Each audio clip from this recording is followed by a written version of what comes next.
Okay, so I'm just going to review Science Notebook. The first thing that you need to do is decorate your cover. So here I just used some construction paper and decorated it.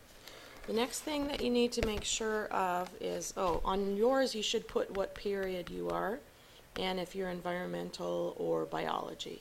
That's important for the front. Okay, so the first 3 pages are table of contents, okay? So make sure that you have table of contents written across the top, then topic, and then page. And then when you put your entries in, you're putting what the item is and what page it's on, okay? So if you look here, these are the first 6 things that you need to have in your science notebook for the assignment, for the 30-point assignment. Okay, the next page after that, if you turn the page, you should have table of contents on that one as well. And the next page is table of contents as well. Okay, so following that, you have page 1, okay, because you don't number table of contents pages. It's just, you know, if you look in any book, the table of contents is not considered part of the contents of the book.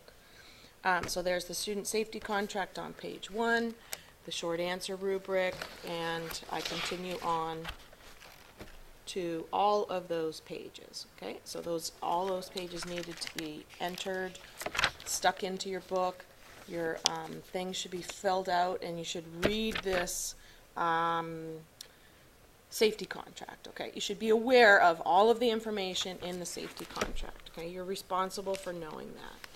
Okay, and then just to show you what a completed Cornell note should look like, one of the things that you need to remember is that you have to have your EQ, your vocabulary that is important for this topic, your leading questions, and your notes. Not copied from somebody else or copied from the book. Your notes that explain in your words what the answers to each of those questions are. Then the EQ, all of this information is part of answering the EQ. These are the details or support for this answer.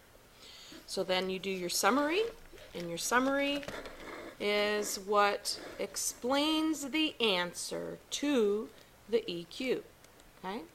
So it says, how can society and scientists further science and scientific methodology? Well, here's the answer. The answer is in the summary. Scientific methodology can be furthered, so you're starting off with part of the question, and you're giving your answer, and then you're providing examples of the or support for your answer. The other thing that I'd like to see in your science notebooks are your sticky notes that you write things that you're having trouble understanding or questions you might have, because sometimes when you're doing this work and you think of something that you are having trouble with, and then the next time you see me you might forget. Best way to do it is to put that sticky note in there, and that's a great reminder of what the things are that you have questions about.